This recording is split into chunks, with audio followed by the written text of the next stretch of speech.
Meu nome é Jéssica, tenho 32 anos e sou a única filha adotiva da família Ferreira. Passei a vida inteira tentando me encaixar, ser aceita como uma deles. No último domingo, durante o jantar, comentei animadamente sobre o cruzeiro que estava para acontecer. Minha irmã, Natália, bufou. "Ah, você achou que viria?" Meu pai, Roberto, sorriu, acrescentando: "É para a família de verdade." Apenas assenti e ajudei a recolher os pratos, engolindo a mágoa. Se você sabe como é ser excluído por quem deveria te amar mais, me diga de onde você está assistindo e se inscreva para me acompanhar na minha jornada de cura. Crescer como a filha da Titi, adotiva da família Ferreira, moldou toda a minha identidade. Eu cheguei na vida deles quando tinha 3 anos, uma menininha com olhos castanhos grandes e cabelos escuros rebeldes. Nada a ver com os filhos biológicos de olhos azuis e cabelos loiros que meus pais já tinham. Desde o início, senti que precisava conquistar meu lugar à mesa, tanto literal quanto figurativamente. Meus pais adotivos, Roberto e Eleonora Ferreira, tinham 3 filhos biológicos: Natália, que tinha 7 anos quando eu cheguei, Miguel, que tinha 5, e Camila, que tinha acabado de fazer 1. As fotos de família que forravam o nosso corredor contavam a história de forma bem clara. Havia dezenas de fotos de antes da minha chegada. A família perfeita de 5 pessoas. Depois da minha adoção, as fotos ficaram mais esparsas, e eu era frequentemente colocada na ponta, como se pudesse ser facilmente cortada da foto, se desejado. Quando eu crescia, sempre havia exclusões sutis e piadas sobre eu ser diferente. Bem, não sabemos de onde ela tirou isso. Meu pai diria, quando eu fazia algo que eles consideravam estranho. Ou, o sangue fala mais alto, quando Natália, Miguel e Camila compartilhavam traços ou interesses que eu não tinha. Esses comentários eram sempre feitos com um sorriso, como se a pancada emocional que eles davam pudesse ser suavizada, fingindo que eram observações engraçadas em vez de rejeições. Minha resposta foi me tornar uma pessoa que se esforçava demais. Notas perfeitas, captando o time de debate, trabalho voluntário todo fim de semana. Eu pensava que, se eu fosse excepcional o suficiente, eles finalmente me veriam como digna de plena inclusão na família. Eu me esforçava 2 vezes mais para receber metade do reconhecimento que meus irmãos recebiam com um esforço mínimo. Quando Miguel tirou um 7,5 em matemática, houve comemoração e sorvete. Quando fui a oradora da turma, meu pai comentou que eu devia ter tido uma genética boa de algum lugar. O padrão continuou na vida adulta. Os encontros de família eram exercícios de exclusão sutil, piadas internas das quais eu não participava, lembranças de tempos antes de eu me juntar à família, referências sutis à genética que eles compartilhavam. Eu continuava aparecendo mesmo assim, trazendo pratos caseiros, dando presentes atenciosos, tentando conquistar algum pequeno lugar para mim. Quando meu casamento com Daniel acabou há 8 meses, algo mudou. Minha família parecia mais solidária do que nunca. Minha mãe ligava regularmente para me ver. Meu pai me ajudou a me mudar para o meu novo apartamento. Até Natália, que sempre tinha sido a mais abertamente hostil, me convidou para tomar um café e ir às compras. Eu me permiti ter esperança de que talvez o meu divórcio tivesse me humanizado aos olhos deles, que talvez finalmente pudessem me ver como alguém que pertencia. A família Ferreira estabeleceu jantares mensais, supostamente para fortalecer nossos laços. Eu me joguei nesses encontros com um entusiasmo renovado, levando minhas famosas tortas de maçã, interagindo de forma genuína com minhas sobrinhas e sobrinhos, fazendo esforços sinceros para me conectar com meus irmãos. Pela primeira vez em anos, senti um vislumbre de esperança de que eu poderia finalmente ser aceita. Foi no encontro de Páscoa, há 2 meses, que ouvi pela primeira vez sobre uma grande viagem em família. Meus pais estavam discutindo destinos no litoral nordestino, comparando empresas de cruzeiro e itinerários. Natália insistia em querer um navio com boas opções para as crianças. Miguel e a esposa, Laís, estavam animados com a oportunidade de fazer mergulho. Camila, sempre a comilona, estava ansiosa pelos buffets, tudo o que puder comer. Ninguém me disse explicitamente que eu estava incluída, mas também ninguém disse que eu não estava. Quando perguntei sobre as datas, minha mãe me deu uma resposta vaga sobre algum dia em junho. Quando mencionei que fazia muito tempo que eu não tirava férias de verdade, meu pai assentiu e disse algo sobre como todos precisam de uma folga às vezes. Eu interpretei as respostas deles como sinais positivos. Por que eles discutiriam todos esses detalhes na minha frente se eu não fosse parte do plano? Comecei a pesquisar portos no Nordeste nas minhas horas livres, lendo posts de blog sobre os melhores passeios e atrações imperdíveis. Fui às compras em busca de novas roupas de praia e de verão, me presenteando com um novo vestido e sandálias especificamente para a viagem. Até reservei dias de férias no meu trabalho de designer gráfico, dizendo ao meu chefe que estaria fora na segunda semana de junho. Mandei mensagens para meus irmãos sobre as opções de passeios, enviando links para nadar com golfinhos em Natal e fazer tirolesa na Mata Atlântica. Miguel não respondeu nada. Camila mandou um emoji de joinha. Natália respondeu com um vago, parece legal. Mais uma vez, eu interpretei as respostas não comprometidas deles como sinais positivos. Afinal de contas, nunca fomos uma família que se comunicava bem. À medida que a data de partida se aproximava, minha empolgação aumentava. Este cruzeiro seria a oportunidade perfeita para consolidar a nova dinâmica familiar. Longe do estresse do trabalho e da vida cotidiana, talvez pudéssemos realmente nos unir. Eu imaginei dias preguiçosos na piscina, rindo juntos com drinks, com pequenos guarda-chuvas, criando o tipo de memórias compartilhadas que eu sempre desejei. Pela primeira vez, eu me permiti acreditar que seria totalmente incluída em um evento da família Ferreira. O jantar de domingo em família foi na casa dos meus pais, no interior, como tinha sido todos os meses desde o meu divórcio. A casa deles era um casarão estilo colonial com um gramado bem cuidado e canteiros de flores que minha mãe cuidava com devoção religiosa. Lá dentro, a sala de jantar formal mal tinha mudado desde a minha infância. A mesma mesa de carvalho pesada e cadeiras combinando. O mesmo armário de louça exibindo presentes de casamento que raramente eram usados. A mesma parede de fotos de família registrando aniversários, formaturas e férias, nenhuma delas me mostrando de forma proeminente. Cheguei cedo, levando minha contribuição para a refeição. Minha torta de maçã, feita com uma receita que eu tinha aperfeiçoado ao longo de anos, tentando conquistar aprovação através da comida.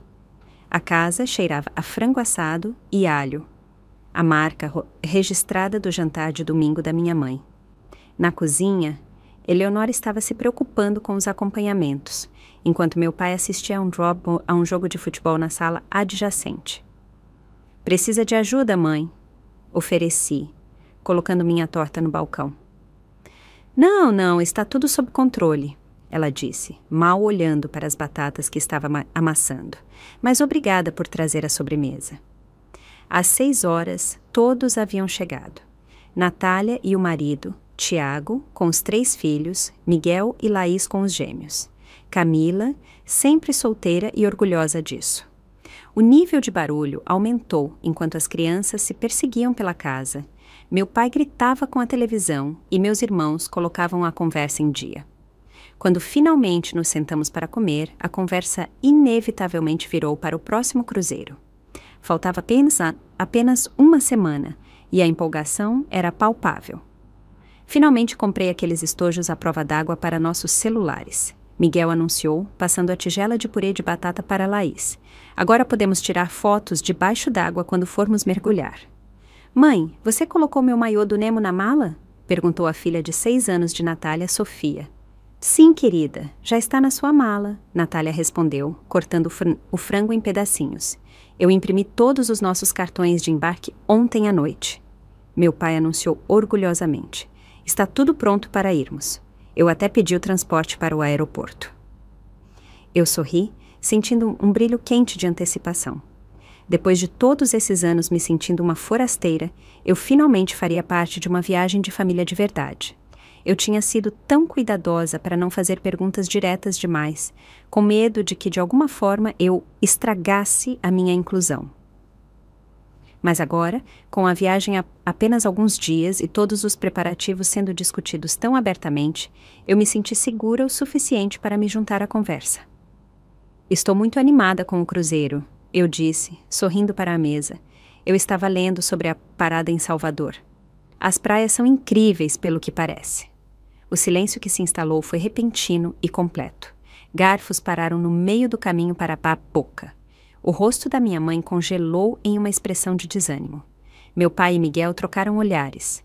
Então Natália bufou, um som áspero, que cortou o silêncio como uma faca. Ah, você achou que viria? A voz dela escorria de sarcasmo. O rosto do meu pai se transformou em um sorriso cruel que eu tinha visto muitas vezes antes, geralmente logo antes de ele fazer alguma piada às minhas custas. É para uma família de verdade, ele disse, enfatizando a palavra verdade de uma forma que tornava o significado inconfundível. Família de sangue, não você. A sala de jantar pareceu inclinar ao meu redor. Minha mãe olhava fixamente para o prato, se recusando a me encarar. Miguel se mexeu desconfortavelmente na cadeira, mas não disse nada. Apenas Laís, a esposa dele, parecia genuinamente chocada, a boca se abrindo levemente enquanto ela olhava entre meu pai e eu. As crianças de Natália riram, não entendendo a crueldade, mas percebendo a tensão dos adultos. Camila deu um grande gole no vinho, de repente muito interessada no padrão da toalha de mesa. Eu senti o golpe fisicamente, meu estômago despencando, minhas bochechas ardendo, depois ficando frias. Um zumbido estranho preencheu meus ouvidos. E eu tive a sensação de estar flutuando um pouco acima da cena, me vendo sentada congelada à mesa. Nesse estado dissociado, memórias passaram pela minha mente com perfeita clareza. Ser deixada com uma babá, enquanto a família ia para a Praia do Forte, quando eu tinha 9 anos. Não ser incluída na foto dos irmãos no casamento de Natália. Meu pai apresentando Miguel e Camila como meu filho e minha filha, na festa de aposentadoria dele, sem mencionar a mim, que estava parada bem ali. Alguém pode me passar um molho? Ouvi-me dizer, minha voz soando distante e artificialmente calma. A conversa lentamente recomeçou ao meu redor, passando para outros tópicos. Eu assenti e sorri nos lugares certos, mas já não estava presente. Eu tinha me recolhido para dentro de mim mesma, para o lugar que eu tinha construído ao longo de décadas de momentos semelhantes. Um núcleo protegido onde as rejeições deles não podiam me atingir. Quando o jantar terminou, ajudei a recolher os pratos, como sempre fazia. Na cozinha, minha mãe fez uma tentativa fraca de se desculpar. Jéssica, sinto muito por... Você sabe, ela murmurou, enxaguando um prato. A gente só pensou que, com tudo o que você tem passado com o divórcio, você não ia querer... Está tudo bem. Eu a interrompi, não confiando em mim mesma para ouvir qualquer desculpa que ela tivesse preparado. Eu entendo. Mas eu não entendia. Não de verdade. O que eu entendia era que depois de 30 anos, depois de todos os meus esforços e esperanças, nada tinha mudado. Eu sempre seria a forasteira, a quase membro da família, o asterisco na história da família Ferreira.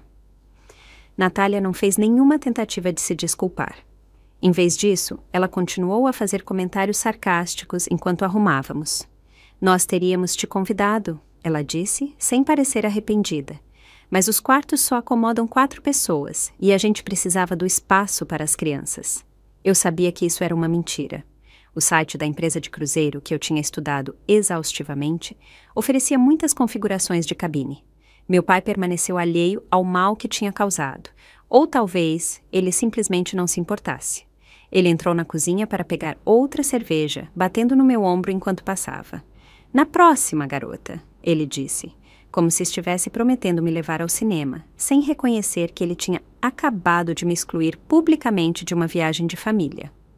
Eu saí assim que pude, usando como desculpa uma reunião cedo no dia seguinte. Abracei todo mundo para me despedir, interpretando meu papel até o fim, mas enquanto eu dirigia para longe da casa, as primeiras lágrimas começaram a escorrer pelas minhas bochechas. Quando cheguei ao fim da rua, mal conseguia ver através do borrão.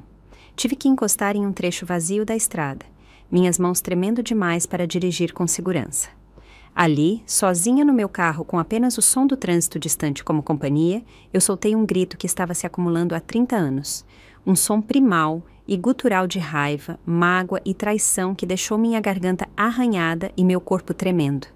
Então chorei até não ter mais lágrimas, apenas a dor vazia de uma ferida que nunca iria se curar completamente. Não me lembro da volta para casa. De alguma forma, cheguei de volta ao meu apartamento. Um quarto, em uma casa vitoriana convertida do outro lado da cidade, longe do bairro de luxo dos meus pais. Eu desabei logo depois de entrar pela porta. Ainda com as roupas do jantar, um amontoado de mágoa no chão de madeira. As memórias vieram em ondas, cada lembrança de exclusão atingindo com dor fresca. A vez em que meus pais esqueceram de me incluir na foto do cartão de Natal da família quando eu tinha 12 anos. O verão em que mandaram Natália, Miguel e Camila para um acampamento, mas me disseram que não havia dinheiro suficiente para eu ir. A reunião de família em que um primo distante perguntou se eu era filha de um vizinho porque não me parecia em nada com o resto dos Ferreiras. Eu não sei por quanto tempo fiquei ali deitada, mas eventualmente me recompus o suficiente para ligar para Sara, minha melhor amiga desde a faculdade e a pessoa que tinha sido o meu porto seguro durante o divórcio. Eles fizeram o quê? A indignação de Sara foi imediata e satisfatória. Estou indo aí agora com vinho.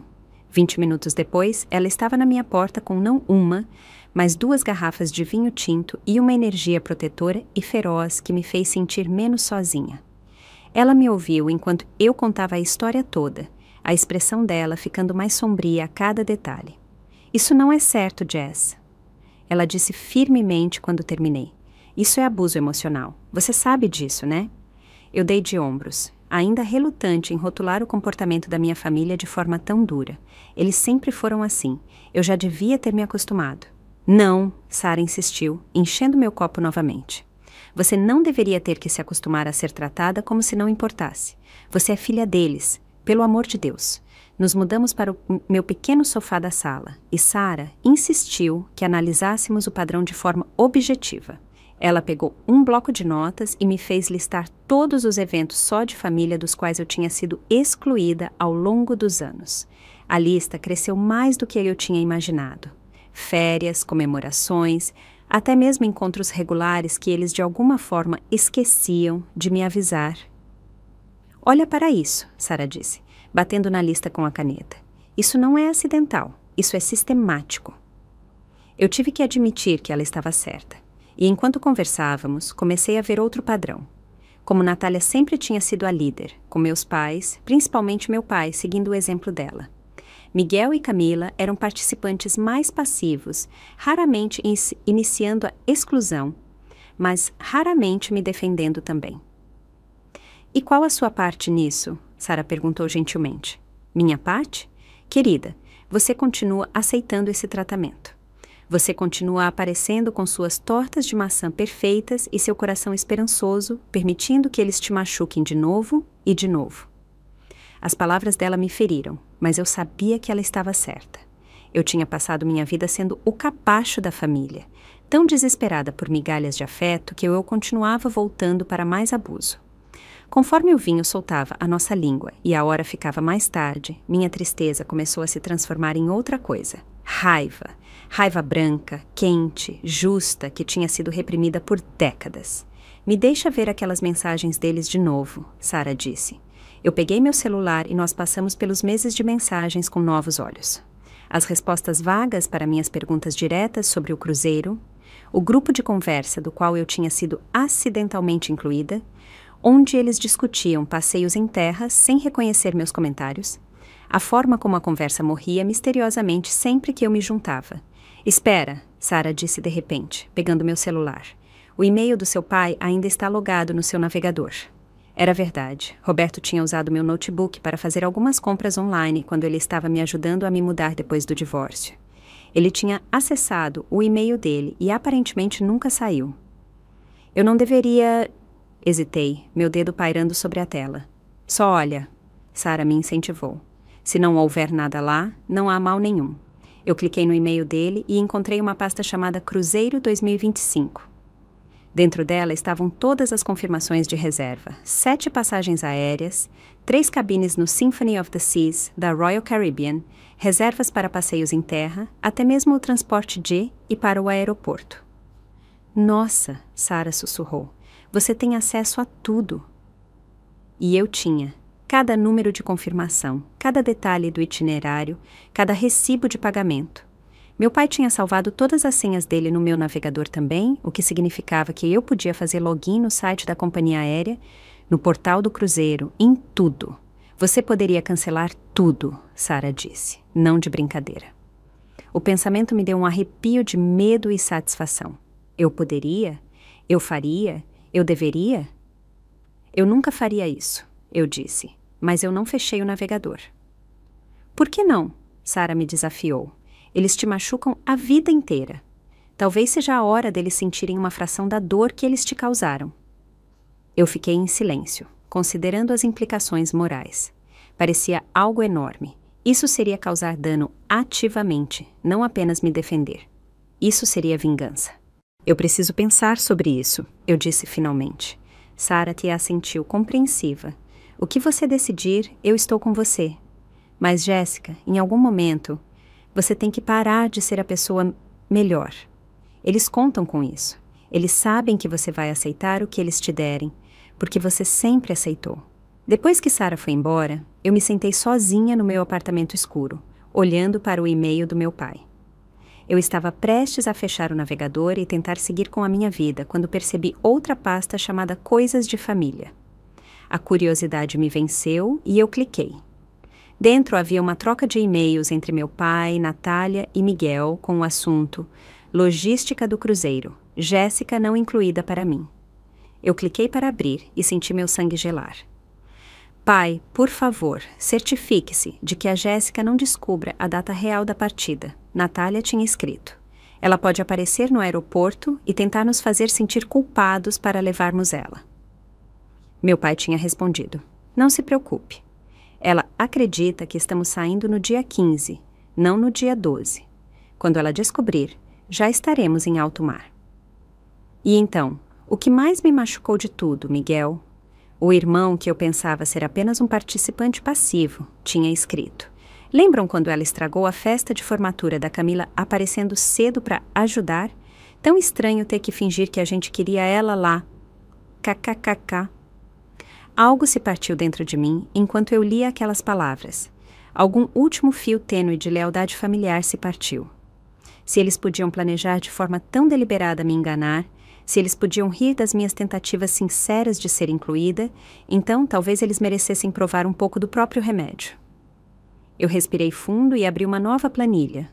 Era hora de planejar. A planilha se tornou meu plano de batalha. Eu criei abas para cada aspecto das férias deles. Voos, reservas de cruzeiro, passeios, traslados para o aeroporto. Eu documentei meticulosamente cada número de confirmação, cada número de telefone de serviço ao cliente, cada política de cancelamento. Eu descobri que a maioria das reservas poderia ser modificada ou cancelada online sem nunca precisar falar com um representante. Aquelas que exigiam ligações telefônicas poderiam ser tratadas durante o horário comercial, quando minha família estaria no trabalho. A empresa de cruzeiro exigia que o passageiro principal, meu pai, fizesse qualquer alteração. Mas com acesso ao e-mail dele e a todas as perguntas de segurança, nome de solteira da minha mãe, primeiro animal de estimação, mascote da escola, todas as informações que eu sabia, eu poderia facilmente me passar por ele se necessário. Pesquisei as implicações legais cuidadosamente. Tecnicamente, acessar as contas de outra pessoa sem permissão poderia ser considerado acesso não autorizado. Mas meu pai tinha usado o meu computador, salvou as senhas dele e nunca saiu. Eu me certifiquei de documentar isso com capturas de telas, só para garantir. E eu não estaria roubando nada, apenas cancelando reservas e devolvendo o dinheiro para os métodos de pagamento originais. O tempo seria crucial. Se eu cancelasse muito cedo, eles poderiam ter tempo para remarcar. Se eu cancelasse muito tarde, os reembolsos poderiam não ser processados. Eu queria maximizar o impacto sem entrar em um território que pudesse me colocar em sérios problemas. Eu decidi por um plano. Esperaria até 3 dias antes da partida deles, então desmantelaria sistematicamente as férias deles, pedaço por pedaço. Perto o suficiente para que remarcar fosse difícil e caro, mas não tão em cima da hora que eles perderiam todo o dinheiro. Eu queria que eles ficassem incomodados, não financeiramente arruinados. Na noite que eu escolhi para executar meu plano, liguei para o trabalho e disse que estaria doente no dia seguinte. Esta seria uma operação que exigiria toda a minha atenção. E eu precisava estar disponível para lidar com qualquer complicação que surgisse. Eu pedi comida para a viagem, preparei uma cafeteira de café forte e montei meu notebook na minha mesa de jantar. Às 11 da noite, quando eu sabia que todos na minha família estariam dormindo, eu comecei.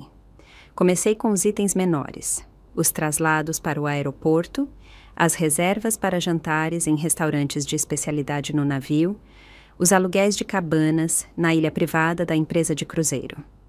Pequenos dominós que começariam a cair.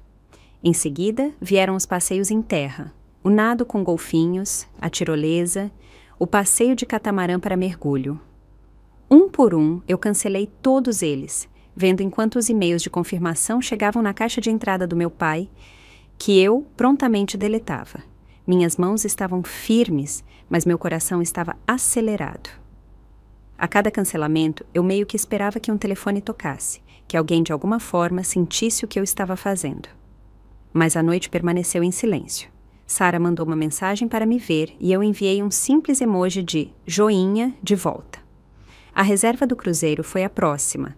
Esta seria a mais complexa, pois exigia fazer login no site da Royal Caribbean e navegar por várias telas de confirmação.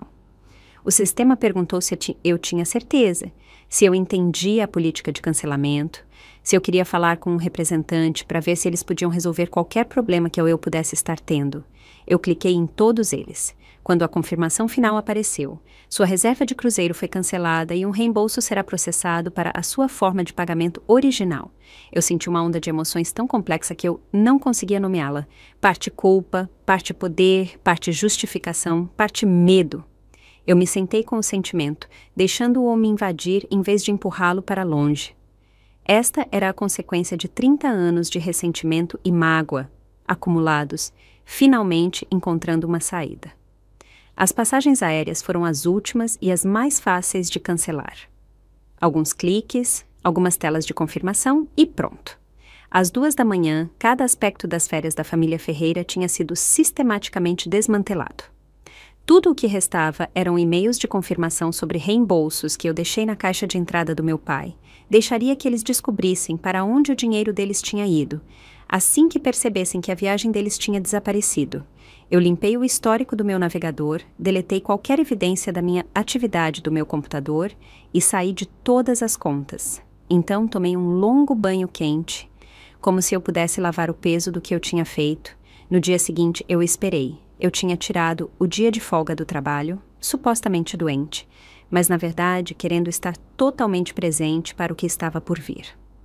Eu limpei meu apartamento, reorganizei a minha estante de livros, fiz qualquer coisa para manter minhas mãos ocupadas, enquanto a minha mente corria com antecipação e dúvida, ocasional. Por volta do meio-dia, meu celular tocou com uma notificação. O grupo de conversa da família Ferreira, que tinha ficado em sua maioria silencioso por dias, de repente explodiu com a atividade. Alguém mais está com problemas para fazer o check-in para os voos de amanhã? Miguel tinha escrito. Então, Natália, o site da companhia TAM Aérea diz que a nossa reserva não pode ser encontrada. Então, meu pai, acabei de falar com a Gol. Eles dizem que nossas passagens foram canceladas. Deve haver algum engano. Eu assisti o pânico se desenrolar em tempo real, meu coração batendo forte. Isso estava realmente acontecendo. Eles estavam descobrindo, pedaço por pedaço, que as férias deles tinham desaparecido. Eu senti uma onda de satisfação sombria, seguida imediatamente por uma onda de ansiedade. O que eu tinha feito? Mas era tarde demais para voltar atrás agora. Os dominós estavam caindo. Minha mãe mandou uma mensagem em seguida.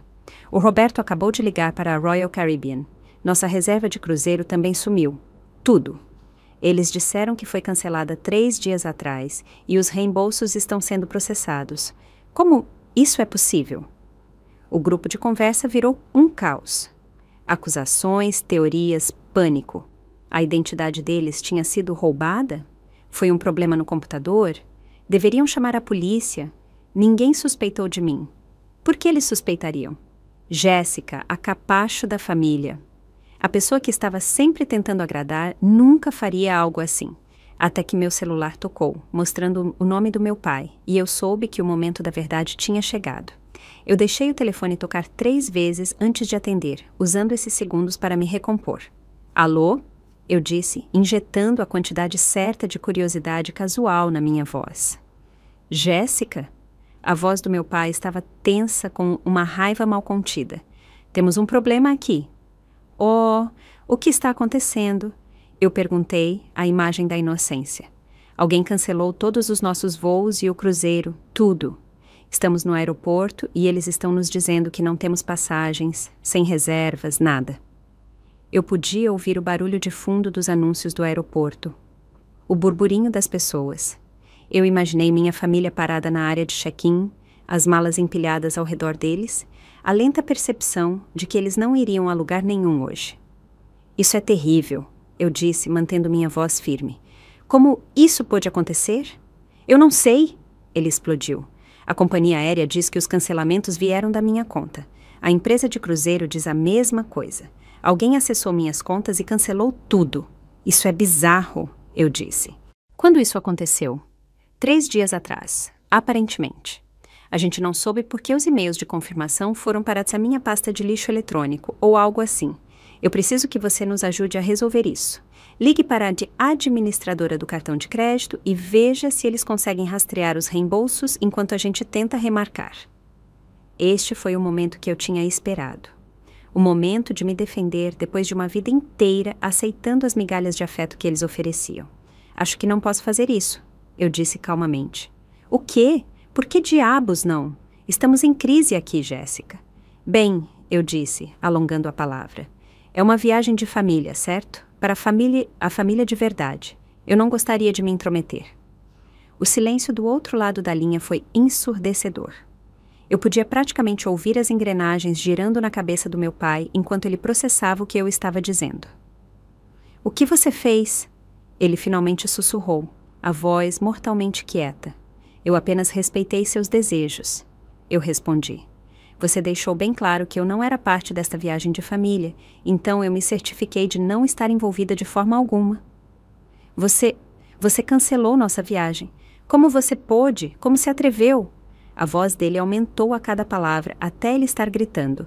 No fundo, eu podia ouvir minha mãe perguntando o que estava acontecendo, Natália exigindo o telefone. Da mesma forma que você se atreveu a me excluir e me machucar por 30 anos. Eu disse, minha voz ainda incrivelmente calma. Da mesma forma que você se atreveu a rir de mim pelas minhas costas. Da mesma forma que você se atreveu a planejar mentir para mim sobre a data de partida de vocês. Isso é...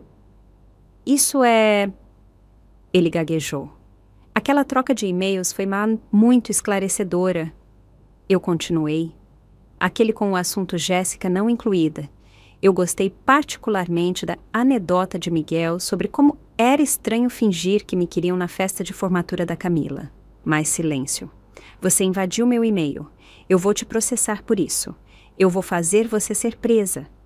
Eu não invadi nada. Eu o corrigi. Você usou meu computador, salvou todas as suas senhas e nunca saiu. Se alguém cometeu uma violação, foi você. Da minha privacidade, na minha casa, no meu computador pessoal. O telefone foi aparentemente agarrado do meu pai porque, de repente, Natália estava gritando no meu ouvido. Sua psicopata, você arruinou tudo. Você sabe o quanto as crianças estavam ansiosas por isso? Você sabe o quanto isso custou?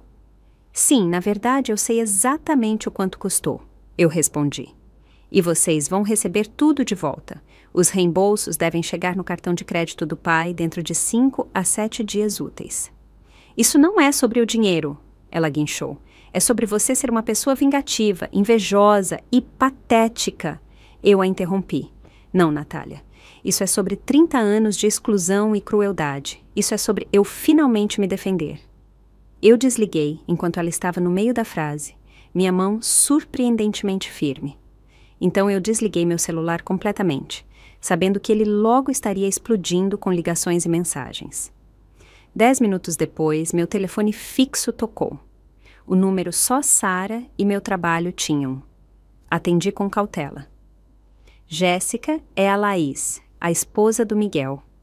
Laís era a última pessoa que eu esperava ouvir. Nós sempre fomos cordiais, mas nunca próximas. Eu peguei seu número no perfil do Instagram da Sara, ela explicou. Olha, não estou ligando para gritar com você, eu só queria dizer que eu entendo. Você entende? Eu perguntei genuinamente surpresa. Eu observei como eles te tratam por anos. Ela disse, a voz dela baixa, como se ela estivesse em algum lugar onde pudesse ser ouvida. É horrível. E o que eles disseram no jantar sobre o cruzeiro ser para a família de verdade, eu nunca fiquei tão envergonhada de estar associada a eles.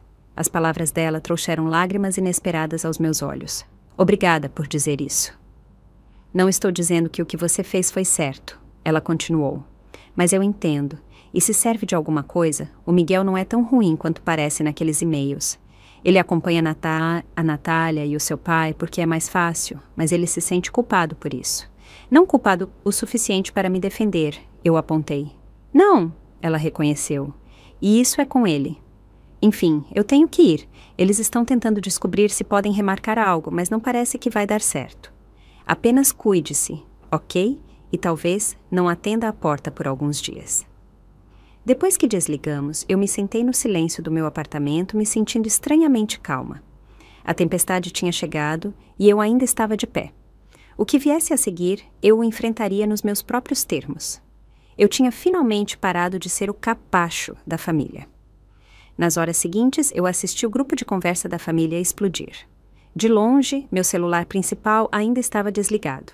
As mensagens variavam de acusações furiosas a discussões práticas sobre o que fazer em seguida. Minha mãe enviou várias mensagens privadas para o meu celular desligado, oscilando entre tentar me fazer sentir culpada, como você pôde fazer isso com sua família, e desculpas tentativas. A gente devia ter lidado com as coisas de forma diferente. Pela noite, ficou claro que eles não seriam capazes de salvar as férias. Os voos estavam lotados pelos próximos dias, e o navio de cruzeiro já tinha realocado as cabines deles. As grandes férias da família Ferreira estavam oficialmente canceladas. Foi quando eu finalmente liguei meu celular de volta, ignorando a enxurrada de notificações, e enviei uma única mensagem para o grupo de conversa da família. Era uma captura de tela da troca de e-mails sobre esconder a data real da partida, com o assunto Jéssica não incluída claramente visível. Eu adicionei apenas uma linha de texto. Da próxima vez que forem excluir alguém, certifiquem-se de que essa pessoa não tem acesso às suas contas. Então, eu desliguei meu celular de novo e abri uma garrafa de vinho. Pela primeira vez na minha vida adulta, eu tinha me defendido da família Ferreira e me recusado a aceitar as migalhas deles. A sensação era aterrorizante, estimulante e estranhamente libertadora, tudo ao mesmo tempo. 2 dias depois, recebi uma mensagem do meu pai.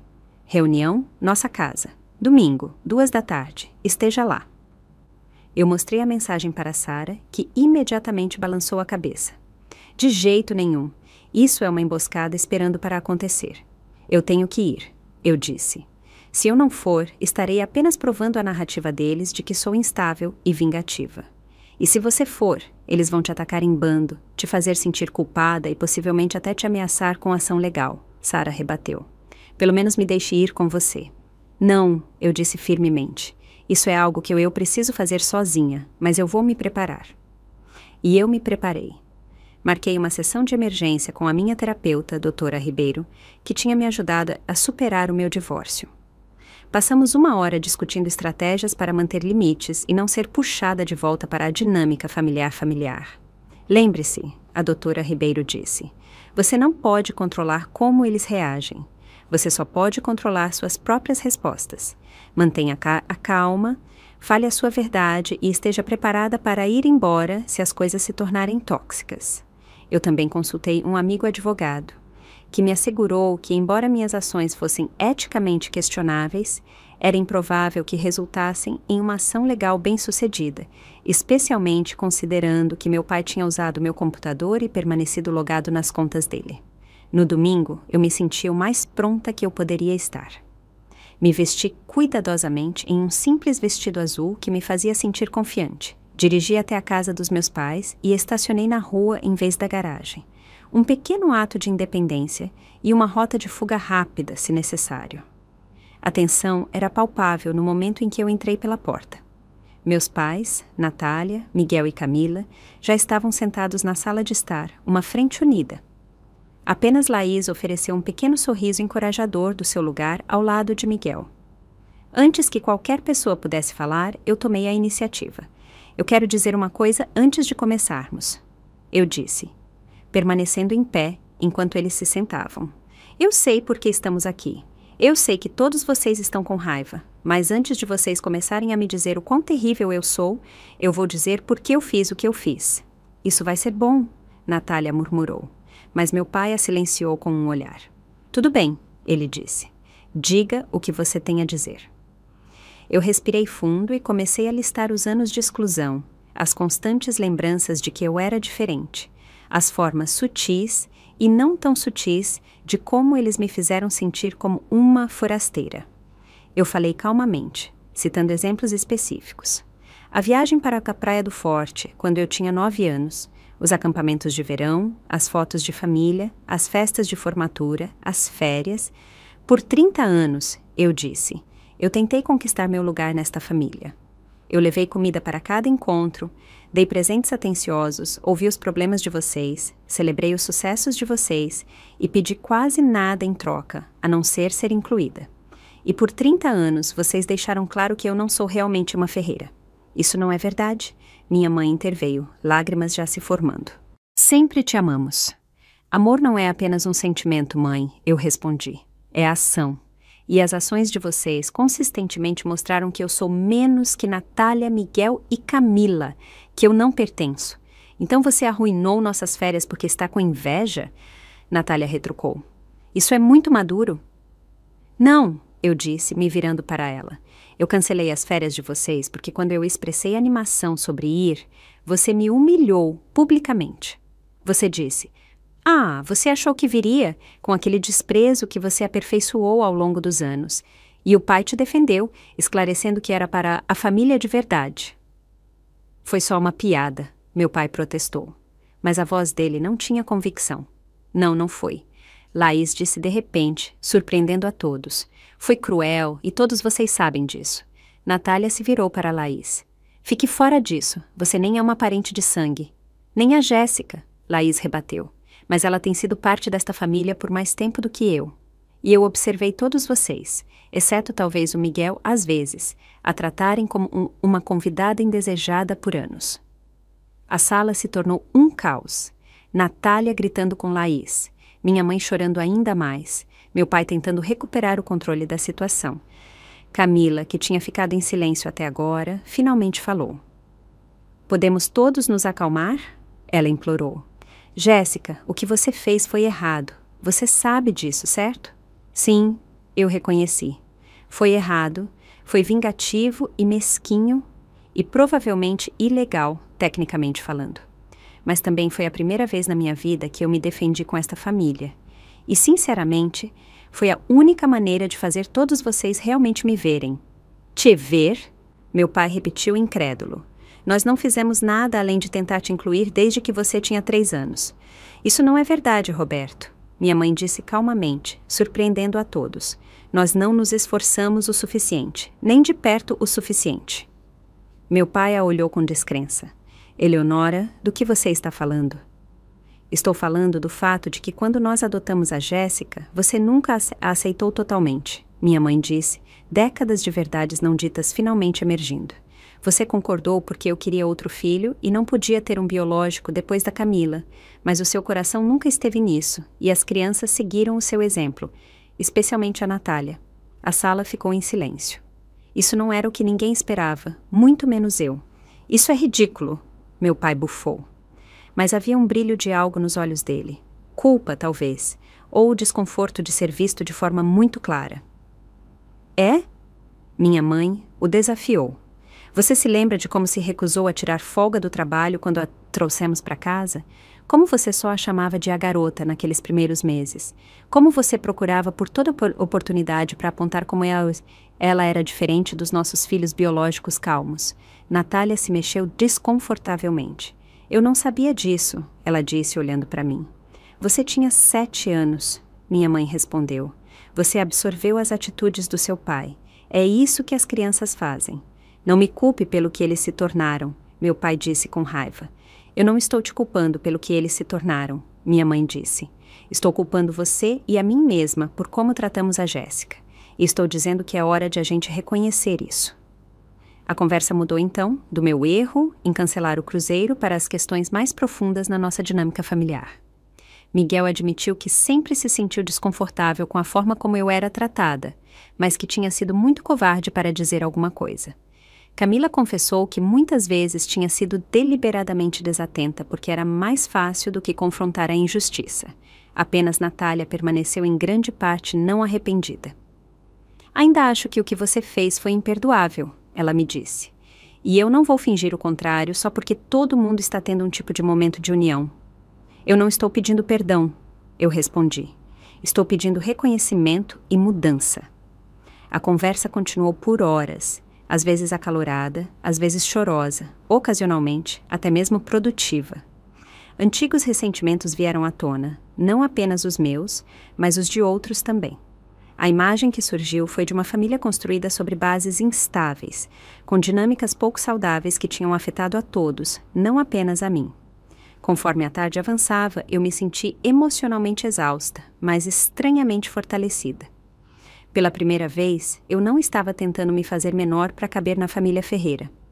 Eu estava insistindo no meu direito de existir plenamente dentro dela, ou de ir embora, se isso não fosse possível. Finalmente, quando a conversa começou a girar em círculos, eu me levantei. Acho que já disse tudo o que vim dizer. Eu anunciei. E ouvi tudo o que precisava ouvir. Para onde vamos a partir daqui é decisão de todos nós. Mas eu quero ser clara sobre uma coisa. Eu cansei de aceitar migalhas de afeto e inclusão. Ou eu sou parte desta família de forma total, completa, sem qualificações, piadas ou exclusões, ou eu não sou.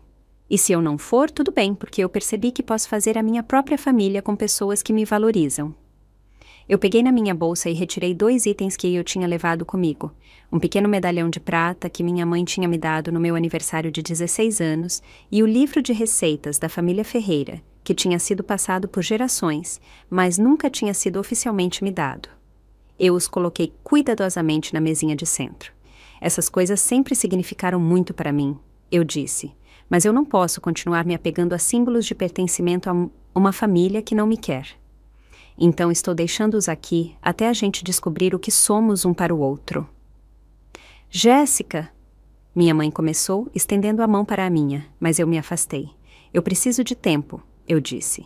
E acho que todos vocês também. Se vocês me quiserem na vida de vocês, me quiserem de verdade, não apenas me tolerarem, vocês sabem onde me encontrar. Com isso, eu saí, ignorando os pedidos para eu voltar. As promessas de que as coisas seriam diferentes. Enquanto eu ia embora, senti uma leveza estranha. Eu tinha falado a minha verdade. Eu tinha me mantido firme. O que viesse a seguir, eu o enfrentaria nos meus próprios termos. A primeira semana após a confrontação passou em silêncio. Nenhuma ligação, nenhuma mensagem, nenhum e-mail de nenhum membro da família Ferreira. Eu alternava entre o alívio de não ter que lidar com a raiva deles e o medo de ter cortado todos os laços permanentemente. Sara me procurava diariamente, e minha terapeuta me ajudou a processar as emoções complexas que surgiram. Você abriu a caixa de Pandora. A doutora Ribeiro disse durante a nossa sessão. Sistemas familiares resistem a mudanças, e você forçou uma grande interrupção. Dê tempo para eles se ajustarem. Eu me joguei em autocuidado, longas caminhadas no parque, cozinhando refeições saudáveis, me reconectando com amigos que eu tinha negligenciado durante o meu casamento. Eu também comecei a construir conscientemente o que Sara chamava de minha família escolhida. Pessoas que me valorizavam por quem eu era, não pelo papel que eu podia desempenhar na vida deles. Meu colega de trabalho, Tomás, me convidou para o clube de leitura dele, onde eu conheci pessoas que compartilhavam do meu amor por leitura. Minha vizinha, Maiara, e eu começamos a tomar café nas manhãs de sábado. Sara me apresentou ao primo dela, Lucas, que também tinha passado por um divórcio difícil. Lentamente, comecei a criar uma rede de conexões genuínas. 10 dias após a confrontação, meu celular tocou com uma mensagem de Miguel. Podemos conversar?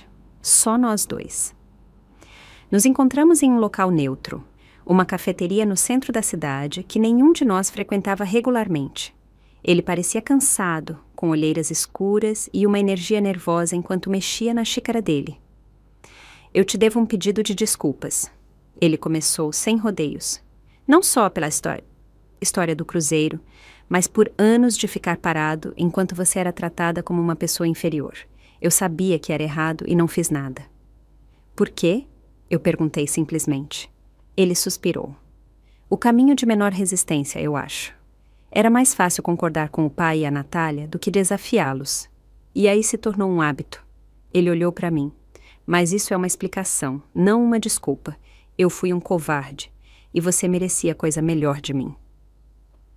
Foi o primeiro pedido de desculpas genuíno que eu tinha recebido de um membro da família Ferreira, e abriu algo dentro de mim, um espaço onde o perdão poderia eventualmente crescer. Obrigada por dizer isso, eu disse. Significa muito. A Laís tem me repreendido bastante. Ele admitiu com um sorriso sem graça.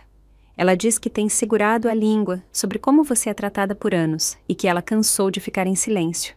Isso me fez rir. Eu sempre gostei da Laís. Ela também gosta de você, ele disse. E eu também. Você é minha irmã, Jéssica. Não minha irmã adotiva. Não minha meio-irmã. Minha irmã. Ponto final. Sinto muito se eu te fiz sentir o contrário. Conversamos por mais de 1 hora, colocando a conversa em dia sobre partes da vida um do outro que tínhamos perdido ao longo dos anos de interação superficial. Pela primeira vez, Miguel me perguntou sobre a minha adoção, como eu me sentia sobre isso, o que eu me lembrava de antes, se eu alguma vez quis encontrar meus pais biológicos. Essas eram perguntas que ninguém na família jamais tinha se incomodado em fazer. Enquanto nos preparávamos para ir embora, Miguel hesitou. A mãe quer te ver, ele disse. Ela está bem arrasada com tudo. O pai também, do jeito dele, embora ele ainda esteja lutando para admitir que estava errado. E a Natália? Eu perguntei. Miguel fez uma careta. Natália é a Natália. Ela ainda está bem brava, mas o resto de nós tem tido algumas conversas sérias sobre a dinâmica familiar. Não é confortável, mas é necessário. Eu assenti, ainda não pronta para me comprometer com outro encontro de família, mas apreciando o esforço. Diga à mãe que eu ligo para ela em breve. Eu prometi. Ao longo dos meses seguintes, eu comecei a reconstruir cautelosamente os relacionamentos com alguns membros da família, enquanto mantinha limites firmes com outros. Laís se tornou uma amiga genuína, mandando mensagens regularmente e me encontrando para almoçar a cada poucas semanas. Minha mãe e eu começamos a ter encontros para tomar um café a sós, onde lentamente trabalhamos através de décadas de mágoa e mal-entendidos não ditos. Eu falhei com você, ela admitiu durante um desses encontros. Eu deveria ter te protegido mais, defendido você mais. Eu deixei meu medo de balançar o barco se sobrepor ao meu dever para com você como sua mãe. Por que você me adotou? Eu fiz a pergunta que eu tinha querido fazer a vida inteira. Se o pai era tão resistente, por que seguir em frente com isso? Os olhos dela se encheram de lágrimas. Porque no momento em que eu te vi, eu soube que você era para ser a minha filha. Você era essa coisinha brilhante e feroz. Mesmo com 3 anos de idade, eu me apaixonei instantaneamente. Ela estendeu a mão na mesa para pegar a minha. Eu só não fui forte o suficiente para fazer todo mundo ver o que eu via. Meu pai demorou mais para se aproximar. O orgulho dele tinha sido atingido 2 vezes. Primeiro por eu ter cancelado o cruzeiro, depois por ter o tratamento de longa data dele comigo publicamente questionado. Mas mesmo, ele eventualmente me procurou de uma forma desajeitada, perguntando se eu o ajudaria a configurar o smartphone novo dele. Não confio nesses caras da loja, ele disse de forma ríspida quando eu cheguei na casa deles. Eles sempre tentam me vender coisas que eu não preciso. Era uma desculpa fraca, mas eu a reconheci como um tipo de ramo de oliveira. Enquanto eu o ajudava a transferir os contatos dele e o mostrava como usar vários aplicativos, ele limpou a garganta várias vezes, como se estivesse prestes a dizer algo importante, apenas para fazer outra pergunta técnica. Finalmente, enquanto eu me preparava para ir embora, ele soltou: "Sua mãe diz que eu nunca te aceitei totalmente. Ela está certa. E sinto muito por isso." Eu congelei, meu casaco meio colocado. Em 30 anos, eu nunca tinha ouvido meu pai pedir desculpas por nada. "Quando nós te adotamos," ele continuou, olhando para o chão em vez de para mim, "eu tinha medo de não ser capaz de te amar da mesma forma que eu amava as crianças que eu tinha ajudado a criar. E então, quando esse medo se tornou realidade, eu senti vergonha. Era mais fácil te manter à distância do que admitir que eu estava falhando como pai. Eu não sabia o que dizer, então não disse nada, deixando-o continuar. "Eu não estou te pedindo para me perdoar," ele disse. "Eu só queria que você soubesse que eu entendo agora o que eu fiz de errado e estou tentando ser melhor, mesmo na minha idade." Não foi um pedido de desculpas perfeito, mas foi sincero. E foi um começo. Natália permaneceu a resistente. Ela se recusou a reconhecer qualquer erro, mantendo que eu tinha reagido exageradamente a uma pequena provocação e que cancelar o cruzeiro tinha sido uma traição imperdoável. Eu mantive minha distância dela, aceitando que alguns relacionamentos talvez nunca pudessem ser curados. 6 meses depois do cruzeiro, que nunca aconteceu, recebi um convite para o jantar de Natal na casa dos meus pais. Eu olhei para a mensagem por um bom tempo, em conflito. Uma parte de mim queria recusar automaticamente, para me proteger de uma possível mágoa, mas outra parte reconhecia o esforço sendo feito. "Você vai ir?" Sarah perguntou quando eu mostrei o convite para ela. "Estou pensando nisso," eu disse, "mas eu precisaria de algumas regras básicas." Liguei para minha mãe e estabeleci minhas condições. Seria um encontro menor, apenas a família imediata. Natália seria avisada com antecedência para segurar a hostilidade. E ao primeiro sinal de piadas sobre o meu lugar na família, eu iria embora. Para minha surpresa, minha mãe concordou imediatamente. "Na verdade," ela disse, "Natália e Tiago vão para a casa dos pais dele este ano. Seremos só você, seu pai, eu, Miguel, Laís e Camila." O encontro de Natal foi diferente de qualquer evento de família que eu podia me lembrar. Havia um desconforto no início, com todos super conscientes das dinâmicas que antes não tinham sido reconhecidas. Mas também havia um esforço genuíno para se conectar, para ouvir, para incluir. Minha mãe usou a louça boa, o conjunto que sempre tinha sido reservado para ocasiões especiais, mas de alguma forma nunca para eventos que me incluíam. Meu pai me perguntou sobre o meu trabalho com um interesse real, em vez de uma obrigação educada.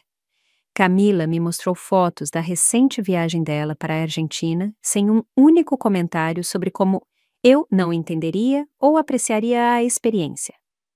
O mais surpreendente, eles tinham colocado fotos antigas de família pela casa. Não apenas as de sempre, mostrando os filhos biológicos, mas algumas comigo também. Algumas eu nunca tinha visto antes, como uma foto minha com cerca de 4 anos de idade, sentada nos ombros do meu pai em um parque. Nós dois rindo. "De onde isso veio?" eu perguntei para a minha mãe, pegando o porta-retrato. "Do sótão," ela admitiu. "Encontrei caixas de fotos quando estava procurando as decorações de Natal. Tantas memórias que eu tinha esquecido." Ela hesitou. Ou talvez escolhido não lembrar porque elas não se encaixavam na narrativa que a gente tinha criado. Enquanto eu olhava para a mesa naquela noite, eu percebi que, embora nunca fôssemos uma família perfeita, o que quer que isso signifique, nós estávamos finalmente nos tornando uma família honesta. As fachadas estavam se rachando, permitindo que uma conexão autêntica emergisse de forma cautelosa. Nos meses que se seguiram, essa nova dinâmica continuou a evoluir. Alguns dias foram melhores que outros. Velhos hábitos ocasionalmente ressurgiram e precisaram ser abordados. Meu relacionamento com Natália permaneceu tenso, embora ela finalmente tenha parado de me antagonizar ativamente, se contentando com uma civilidade fria quando éramos forçadas a interagir. Mas a mudança mais profunda foi dentro de mim. Eu não mais media o meu valor pela aceitação da família Ferreira. Eu tinha construído uma vida rica com conexões da minha própria escolha, amigos que me valorizavam, colegas que me respeitavam, até mesmo um novo relacionamento promissor com um homem gentil chamado Eric, que tinha a sua própria história familiar complicada. Eu ainda participava de alguns eventos da família Ferreira, mas eu o fazia por escolha, não por desespero. Eu estabeleci limites e me mantive neles. Eu falava a minha verdade sem me desculpar. E o mais importante, eu reconheci que a família de verdade, é definida por amor e respeito, não por sangue ou documentos legais. Um ano depois do cruzeiro que nunca aconteceu, meu pai ligou para me dizer que eles estavam planejando outra viagem em família. Nós gostaríamos que você viesse, ele disse formalmente. Se você quiser, é claro. Obrigada, eu disse. Deixe-me verificar minha agenda e pensar sobre isso. A velha, Jéssica, teria imediatamente dito sim, pateticamente grata pela inclusão. A nova Jéssica precisava de tempo para considerar o que ela queria, o que era saudável, o que lhe traria alegria, em vez de ansiedade. Naquela noite, enquanto eu estava sentada na minha varanda, assistindo ao pôr do sol e contemplando o convite, eu percebi o quão longe eu tinha chegado. A ferida da exclusão sempre faria parte da minha história, mas ela não me definia mais. Eu tinha encontrado a minha voz, a minha força e a minha verdadeira família. Alguns ligados por adoção, alguns por escolha, todos por amor. Se você já se sentiu como um forasteiro na sua própria família, eu quero que você saiba que você não está sozinho. Às vezes, os limites mais difíceis de estabelecer são com as pessoas que deveriam nos amar mais. Você já teve que se defender de membros da família que te trataram de forma injusta? Compartilhe a sua história nos comentários abaixo. E se esta jornada de encontrar o amor próprio, apesar da rejeição familiar, ressoou com você, por favor, curta este vídeo e se inscreva no meu canal para mais histórias de cura e crescimento. Obrigado por fazer parte da minha família escolhida. E lembre-se, você merece ser plenamente visto, aceito e celebrado exatamente como você é.